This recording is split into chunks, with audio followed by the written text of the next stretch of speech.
Muhammadu khairul wara man jana mumbashira shauki lil khairul bashari alayasimi iliyatohari al mustafa min mundore atwairil mundore yazdadu shauki kullama ayanduraku baniya mama. أعوذ بالله من الشيطان الرجيم. بسم الله الرحمن الرحيم. اللهم صل على محمد وعلى آل محمد كما صليت على إبراهيم وعلى آل إبراهيم وبارك على محمد وعلى آل محمد كما باركت على إبراهيم وعلى آل إبراهيم في العالمين إنك حميد مجيد. وبعد السلام عليكم ورحمة الله تعالى وبركاته. السلام عليكم من دون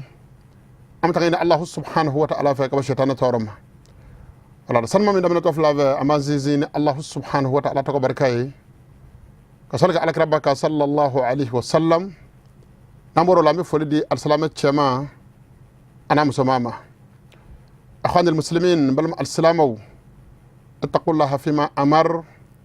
وانتهوا أما أنه نهى وزجر أتوانا جانا سر الله سبحانه وتعالى على كوانا مينجي على كرامندون أتوانا زيكو بلا جليك أوكي لا الله سبحانه وتعالى كوانا ففن دبلا أتوانا زيكو بلا جليك أوتولي لا وعلم أننا بفضل الله سبحانه وتعالى ما فكادون الله سبحانه وتعالى كف سمانديا كونو جلسنا فوق المنبري الجلسة الرابعة وسبعين نيانزك لي منبرو سانفي سكي بيولو فلاني ناني نانا الله سبحانه وتعالى فنسريا أنا كجيهي أمي دكو ين ألسامي فروا جمع كل فاكنا سنة دكو لا شنو تلي سوكما نبولا بارين أكن يامبولو أيو دكو كي أفانا بفولي أن بركة كروكروي ألسامي يانغا سكي بلا جليلا كرنغر ليانا ألسامي منو نياندي ميني مبارا يناني دكو ويه منو نغراني مبارا يسابابو نيموني منو نياندي ميني مبارا ينانو كدرم ويه أسرب الله سبحانه وتعالى تولى الله جزاءهم أننا خيرا الله سبحانه وتعالى كسرا هيرا نيمانا وسبب الله سبحانه وتعالى ودرس فيها إن شاء الله تعالى شيء طارئ الغربة من دون إن شاء الله تعالى بشينا سكي ولا داي ولا دا تشونني نطلب منكم العفو والسماحة أمي يافا تشاماني نافع ولا دا تشوننا كسيكا دقوني نافع كان دم دقولا على كان يعملو لما دعتي إليه حاجة الإسلام والمسلمين فم يامبلاني ولا دا تشوننا بشينا السلامية فربا جمع كله أن السلامية يرى أمكو جرى ولا دينا الله سبحانه وتعالى من بني أني لحلول الشهور الحج علينا كذا مغا الله سبحانه وتعالى تيساي كلو كتصرفات الله سبحانه وتعالى دي بولو على الصنع هيجي كلو ودمنا كدو أسلاموكا لك رسول الله صلى الله عليه وسلم أدو سندورنا بارانو يحجوي أدايل لا أسامة فربا جمع كله من مطلع الشمس إلى مغربها كامنة تلج بوير الله كتاسي أبن يروما إن شاء الله تعالى من أولا دا كرنغر لنجو أيوة ودي كونغا أسامة فربا جمع كلية والكلام على فضل المدينة المنورة نبلا بارا من بهيجي لا الله سبحانه وتعالى فنسر رسول من مكا هيجي كي غرسكي نو نبلا بارا شيدو يما جاكو يبلي كتليا كشي أوما أيوة نو يه مدينة يرف زماندية مدينة دقويرة موني إن شاء الله تعالى بي ولا دبنا كه ونيبلا بارو كلانكا كدي ألسام فربا جما كلما أولا دا جوسيفولو على فضل المدينة المنورة أبي بما مدينة رف سامانديا كا من بين سائر البلداني دوغو توني نيونجي موقف جمع مدينة بولو على نكرك أيوة كلا حفظها الله وزادها شرفا وتعظيما أمسيتك مسديلي أكا مدينة كشكاتنا madina korta ana bonya ala ko jidi shunit le konnana ambo nyini setki masafe wa adabi suknaha na Allah subhanahu wa ta'ala latigira la ko mam al-salaman nana madina sigila ikangi jogo ke jogodi wa ziyarat qabrihi sharifi Allah subhanahu wa ta'ala kan ngana ala ka getura sayyidul awwalin wal akhirin falaman labama ayo kama nyema imamul muslimina kafa salamu barajaleka ma nyema dafa ngundigi alakira sallallahu alaihi wasallama a kaburu kortale o be ziyara cogo di ko ahli al-baqi Allah subhanahu wa ta'ala sona munu ni alakira sallallahu alaihi wasallama dina baraka ñove salama sogmada jona jamakulu olu ala aywa yoram Allah subhanahu wa ta'ala fon sirera ka yoram nga olu dayoro ye no madina kaburu do mbaye no bi wele ko baqi olu be ziyara cogo di al-salama mu fo ola yorom ni ala ya krengra ka alakira ba furmuso kono do dayoro ye a furmuso famba dayoro yorom ni ala ya krengra ka sahaba dayoro ye yorom ni ala ya krengra ka malku mon ansi dayoro ye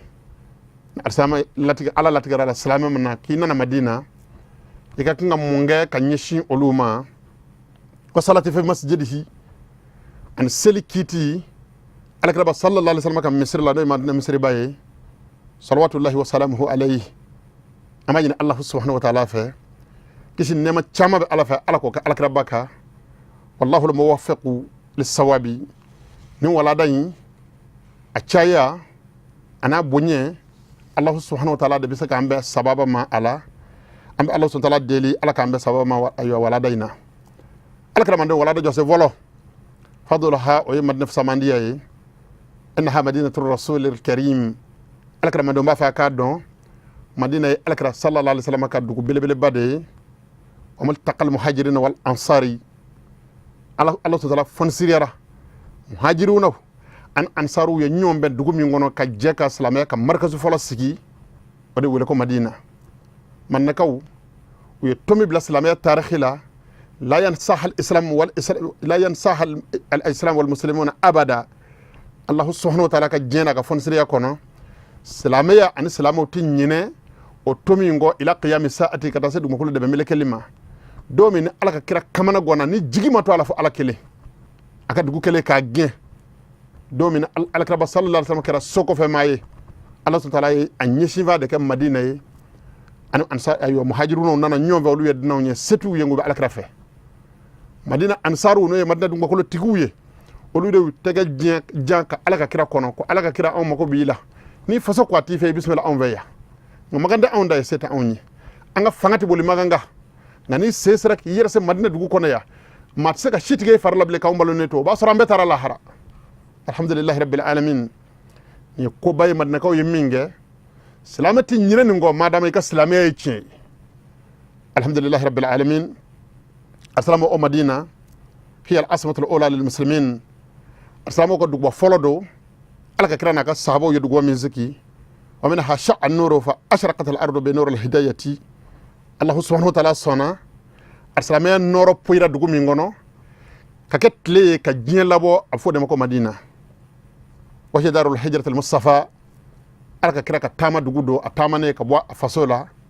الله سبحانه وتعالى أيوة latiga ke kwa kataka dina debe da dugumi ngono o madina de wa fiha asha akhir hayatihi algraba mandeu Allah subhanahu wa ta'ala madina ko bonya ko karama madina dugu de kono alkara sasama kan nyina ma laban kera ya kan nyina ma sandan laban salama bara bela jele sabatira o de konnana wa biha mata madina dugu de kono Allah subhanahu wa ta'ala fon sire la kan madina aywa kanuni alkara farsogo ye alkaba fatule afarsogo sanma shuturala madina de وفيها قبرة أكبر كرا أيوة مدينة دغودة كونو ومن هيوب أهلو على كرا سلسلة بكونو أيوة أكم سير دكونو مدينة دو كونو الكما جودو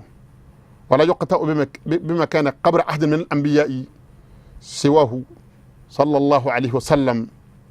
الله سبحانه وتعالى فون سيريرا كرا كما سمعنا كرا تنسبا أشي كبرو يوردون ده تيغانيا كممينغا فو على كرا صلى الله عليه وسلم كبرو كلي o kaburu belebele ba ala madina kaw de garsake ola uya balone uya fatule ye shunitle konnana uta boye ni maminde madina don hiji che ana muso asalma forba jamakulu hada shay'un yasirun min kahiri ni fem viti ninye kabo femba la madina kola halbi ala ka madina famu ya nyuma ala ko noka asalma forba jamakulu bela jelema ala ka njidi ala ka sallallahu alaihi wasallam ka dina dugu kanuna alakara mandeu min fadailiha halibi madina fasamandiya doye ma warada anhu sallallahu alaihi wasallam min zabatara ka alakara bama harsa kana man nasula ko alaka kira ko inna ibrahima harrama makkata nam hun mandeu ala fon siriyara ibrahim khallullahi de maganga la horma yoroye wa inni harramatul madina nem hodu de madina kay la horma yoroye madina nem hodu jovoro duguye Allah subhanahu wa ta'ala madina barka ana bunyana karama kenem hodu jovoro la kiran nabi ma taw cela imam muslimin lakali asamo halibi ka madina bunyana barka fiye ka samandiya fiye min hadu a'uhu sallallahu alaihi wasallam lil madina adoy alkara sallallahu alaihi madina kerangare ka dugo kaye aslamaya dugu taw cela alkara bakko alkara mandewu ko allahumma barik lana fi samarina ala mbañi ni fe mun hon ka duko do mbañi ni fe barka do madina tamaro la madina jirde be ala mbañi ni fe ka barka do ala barik lana fi madinatina ala mi madina kolosini duko yi mi madina kalfa e hono ngambalo ne nyena mbi fatu ka madina kalfa leto e allah subhanahu wa ta'ala mani alkara baka duko de alaka kira ko allah subhanahu wa ta'ala mbi madina kalfa ima setki masambalo ne misai ka aywa kalfa ima ndale ko mitaka tibulu ala maji ni fe ka barka do madina na o barki lana fi sa'ina ala ambi sawu min zuma aywa na fulutugo be sawale min zuma ka di fanda uma no e fen fitini ka bo bilebele bala ka bo chamana ala o fitini barka do la fanda unyi o barki lana fi muddina ala maji ni fe ka barka do anga mure fanana ambi mure min zuma kadi anga fanda uma e allah subhanahu wa ta'ala labatul kama ala maji ni fe ka barka do o mureina assalamu alakra ni ndugo inge do aw la yuraddu abada ni ndugo atisa ki fiyewu dala ne minya ke ma asarabahu qatu ama daba makota so mada kele imam muslimin ni zabati ni mam da madina barka yorodon barka bora yande opman hajlibe mami ve ibi nyuma vo madina ko la nyu anda ka dokola dugo mi ngara aminena allah subhanahu wa ta'ala ka yamaru allah subhanahu wa ta'ala ka se o dugo jabi afiha masjiduhu sallallahu alaihi wasallam assalamu alakra mandewu halibi ka madina fasamandiya foye alay madina kerengere ka ka alakra ba toala misri joroye allazi ja'a fi fadlihi ahadithu har saw chama nana misri mi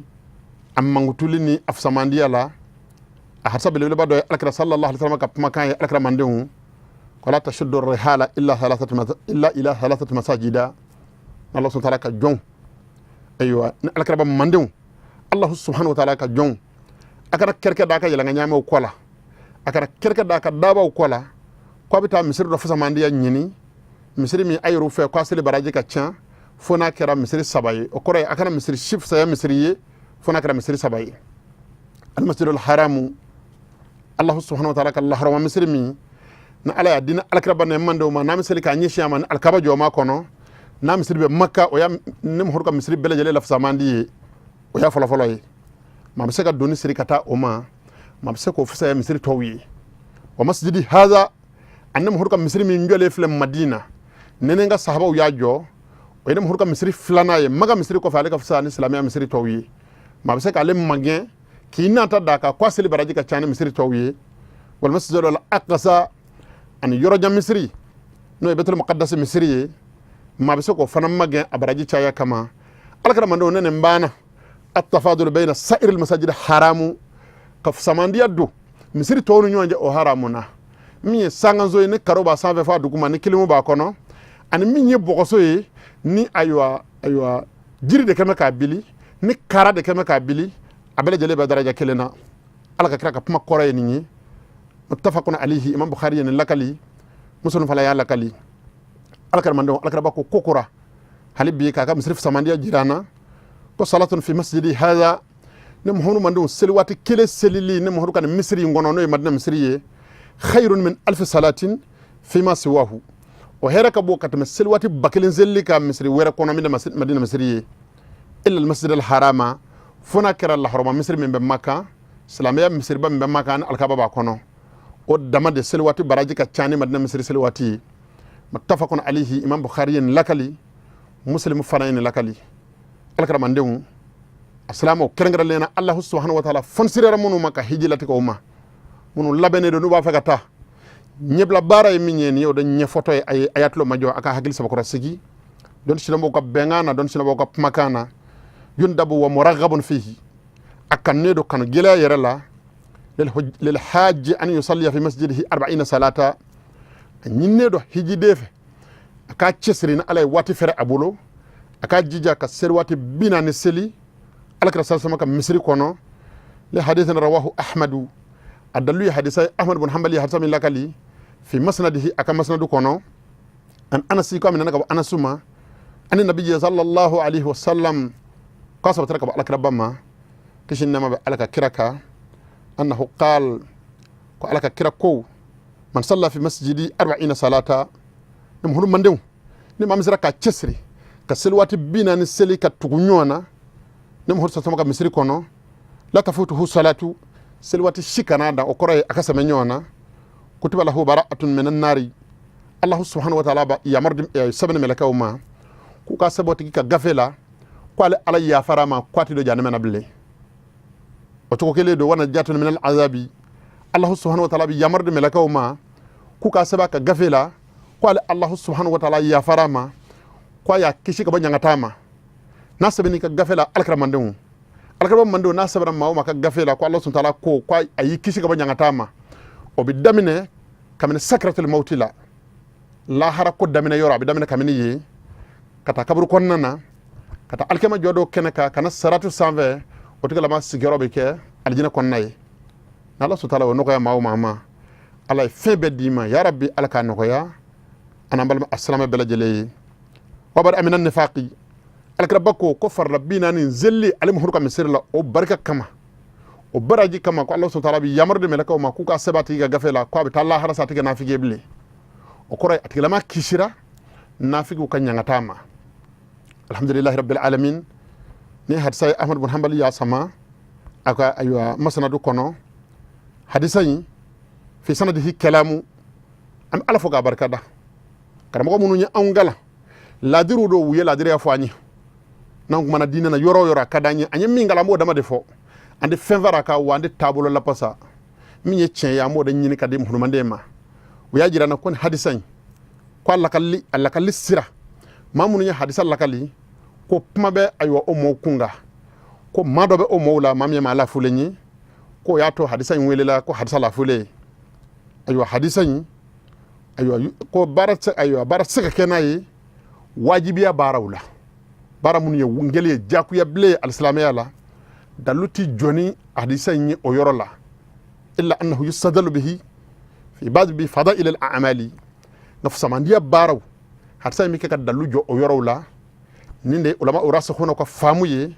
ninde aywa ulama ujumhur ka famuye ninde maluku bon ansina ka kalane nga famuye hadisa samandiya yorola akevle ka dalu jo yoro mena no nafla aywa samandiya baray ka farda chama nyini alka sasama ka misri kono o sunna de o nafla barade alka sasama ya mano juga keminga hatta mi ka dalu joye a fanga sera yema wal amru fi zalika wasi'u ko nyira yirwa me halibi hadisa ngunga hayso aywa alka sasama ka puma warabina hasa kenama warabina mi be hadisa indeme kan nafa fo anyi yana ngaddo ola masala bula fara min be hadisa ngunga wode am sabali fo alkara mandewni ka sabali fo kerengal yana dina la sebawi ni hadisa munu ni hadisa la fuliye nu ye barakani oye o ko hadisa la fuledo ko bara manga keni ay o hadisa la fuli kama o ye hadisa la goshi ka bara min be hadisa ngono bara samandi be hadisa ngono ko fana la goshi foka seki kam madina tal la goshi o fe fi ba me allah ya shere anga puma ba febi anga sugufiye kono anga tele na anga arajo la ko madina tate hiji doye o kuma daminana mono mande do allah subhanahu wa ta'ala fansirara munu maka hiji no ko yawma o do beta hiji ke maka ka segi kana utita madina ka seka nu sigi ko barobo ko ndara hiji hali mase madina o kuma koray mbaraboli de alaka kirala o koray dama foy werate madina fa alaka kaburu ya jura inda hiji doy inna lillahi wa inna ilaihi raji'un assalamu alakram mandiu keta wara be defe nyinama ya kono min di fambara boli assalamu ya ay min jirana alakram mande belejele acemana musoma abe ya wolo dewni alakram bay an wolo fade alaka kira kabbo an mara boli ma assalamu eki miri dama emi nyene nguma ivo walma emi nga famu yeni iye feminye hiji kono ko e farda baray ko e bara nyumanyi ka damina aywa ihramuna wa tawafi an tawafu kali wa sa'i an safan marwa aywa bolli aywa wa waqifa arafa an arafa joli yo minye ko e farda barawi ko de bi wele ko hiji ni taro ke joni yo fiye ni mirla ni ta shira ba do ko alkaraba de yo fiye o kuma ikata alaka kira fo o horonye o alako ni mako doy ni wati kurni bolo lu jira mineme wati makuri bolo ka ke ka sai kana bar wambara boli kama alkara mandun ati fo mako haklima ya munu nga famu yo am sabali ni olufe o ka segi kata chen sirama o ka mo no mine mamunu alhamdulillah rabbil alamin ni famu nyuma bula no ba nyini ka alkara mandun ze famu nyuma ma am Allah subhanahu wa ta'ala deli alaka famu nyuma di anambalam arsama bela jelema assalamu Allah subhanahu wa ta'ala fon sirra salama mima ko inna na kiya madna sigi damene le sukna ha adabu ladabu be madna sigila nyinde do salama fe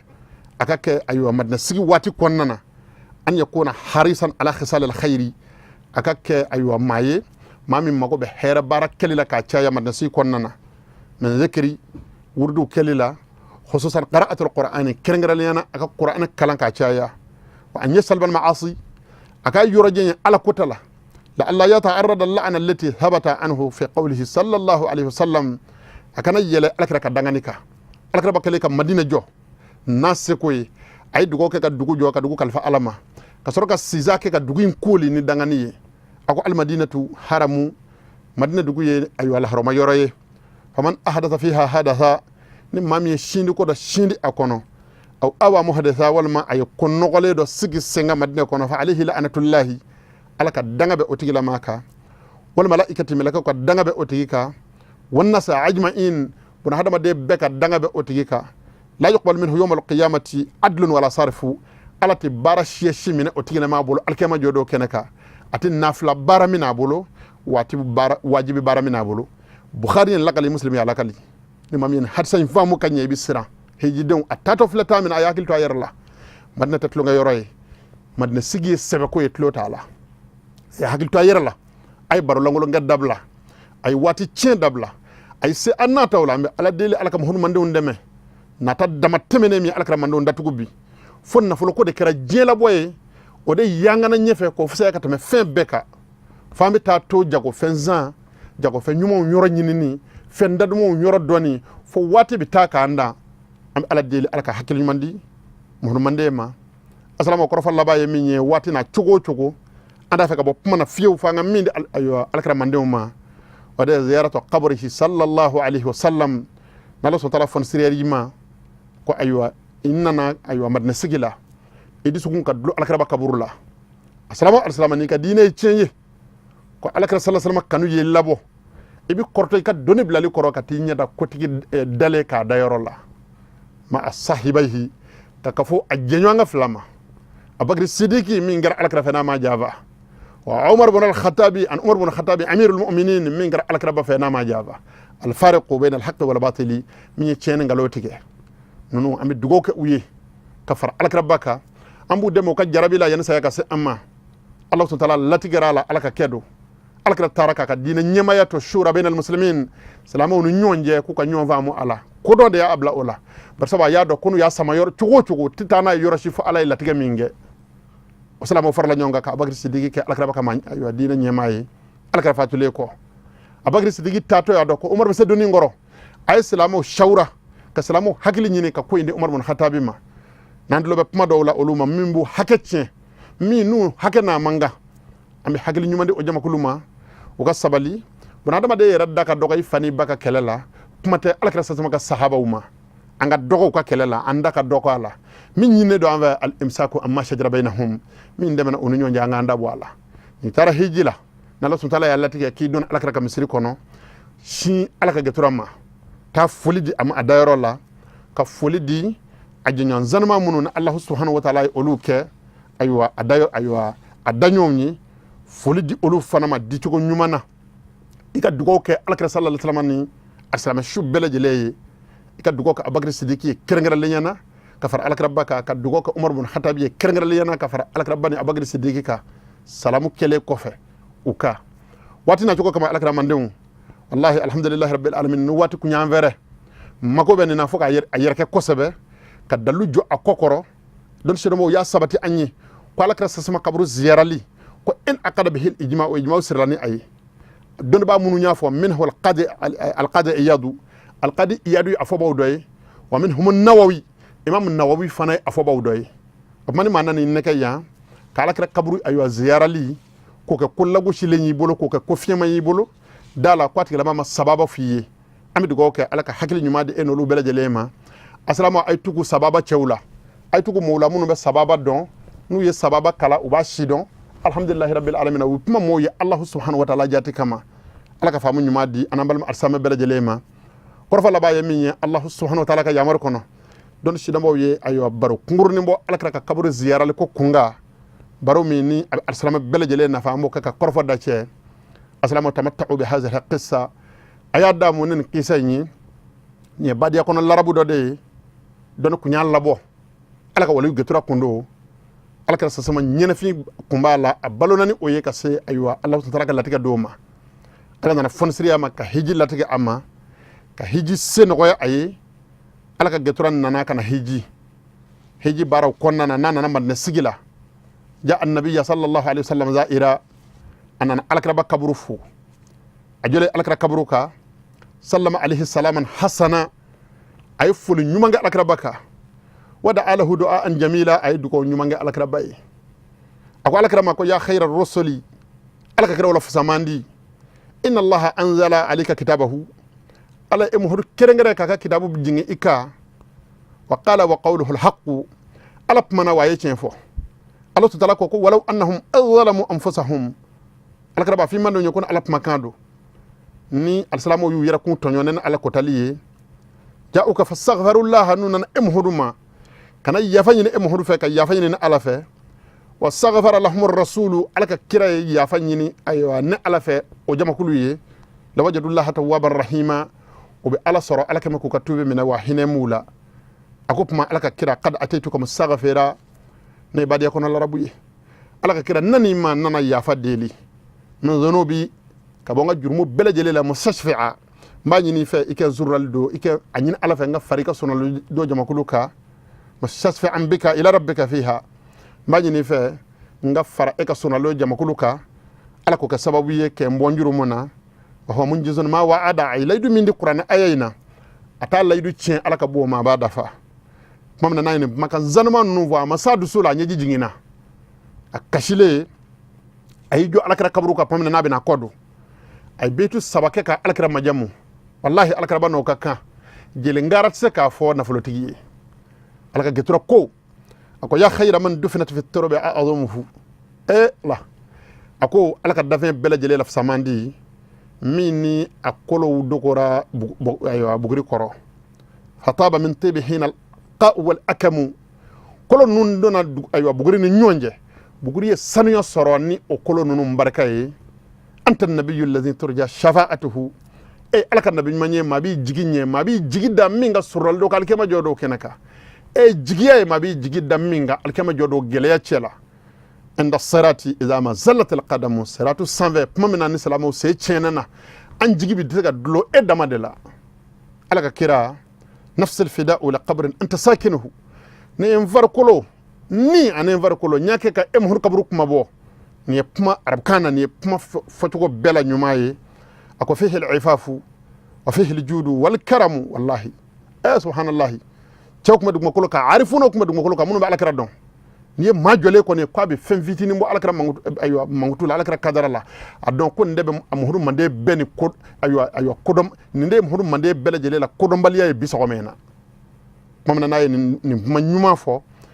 astaghfirullah ala ya fadilin alakra barkaye won sarafa ya kodo anyebe ka shuru don ba bafla sigile aka pmayme ay dongli minga ka alkram majamu ya korodo ya famu o don ba kele ndogo ko atabiyu ko wati kumurni ko Allah subhanahu wa ta'ala fonsirera le ma sunata menaleka ala dale o sunana ko faraitul mustafa sallallahu alaihi wasallam ko nyi aywa alaka kiraye aywa annana soko dana kwaye ndan doko ma ya atabiyu ngwa ko na'am akele kan wele nyaka wele jabe ko ma الحق العربية فبشره تاجونا بعد يكون العربي النوفة إكتا نسوجا أن الله قد غفر له بشفاعتي إكافواي كو الله سبحانه وتعالى كو كنا مهرو كافواي كو على يافرا ما ننا مهرو كسرنالدو سببوي كو يميني كو على يكاي atabi ko kale kunno yoroni mi ale telira ka bo ka tabadi ko na larabu ñi ñini akwale bora ka ñini falam ajiduhu ko alama latake ale ka kwala nga ala ya shere ay min ñini ayo sor ano tara ni qisaye abangine do kitabu kono kosabe don sido ba chama ya lakali ibn jawziye ayo kisayn lakali ibn najari wabn asakiri nunu be don bo yemunu nya lakal ka sabati wabn qudamata fana ya sabati wa kadhalika an-nawawi imam an-nawawi fana yin zabati wa aywa kathirun min al-ulama an don ba ma chama were nas'alullah subhanahu wa ta'ala at-tawfiq was-salamata wal-afiya Allah subhanahu wa ta'ala deli ala kan be sababa ma Allah subhanahu wa ta'ala ka fonsriya ma ala kan lafiya ambi ya fa chama deli negatigu fe ni wat sorla wati anda mboloma ambi dugo ke aywa al-salama forba jama kulu bele jele ye kaddu ko ni salama fe anga dugo ke kerngare yana anga telenyi ala ka barka do telena ya rabbi ala kan ndo ambolo ka nyene je ala yang amara kalfa mamunu ba ma nyunu fo ka sabali ala ka mo kan ndo ambolo ni an nyene je ko kanye ala ka mambo nyinu fe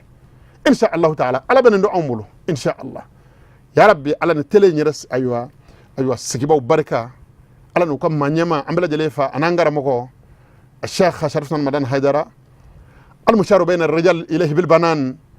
ala ka getura min ni bolo bi shama chawchala ala na barka insha Allah ta'ala ala betelengi sika tanga am ala deli ala ka ko fochogoy ala ko kaka ala yakama ala ko ala kana barka bono barka kama na Allah ta'ala sanama wati korna mbolo ni hada bahsun latifuni kunye saka saka fitini madna koka amina sabe nanva anangara mo koka nyeye insha Allah ta'ala ka warakatu ka papio bla anga aywa groupement de leader groupement aywa chejila al-salama mi mago bala insha Allah ta'ala ibtaye ka kala ki yira kun de meni aye ne min ba fa ga famu jidi amago bo fana ka jabila ala ka hakli mande alam amma na ala sanama men ga al-salama forba jama kul yeni angara ko ka nyeye ambaji ala fa Allah subhanahu wa ta'ala ka puma ala ka famu nyuma di ambalma al-salama bela jelema ala hijilatiga mamuno ma ala ka tanu nyuma ala ka sekeno nyuma ala ka bato mine nu yaru sere ukana nyinango barakallahu li wa lakum fil qur'an al-azim في حديث نبيه الكريم إنه هو السميع العليم ربنا أتنا في الدنيا حسنة وفي الآخرة حسنة وقنا عذاب النار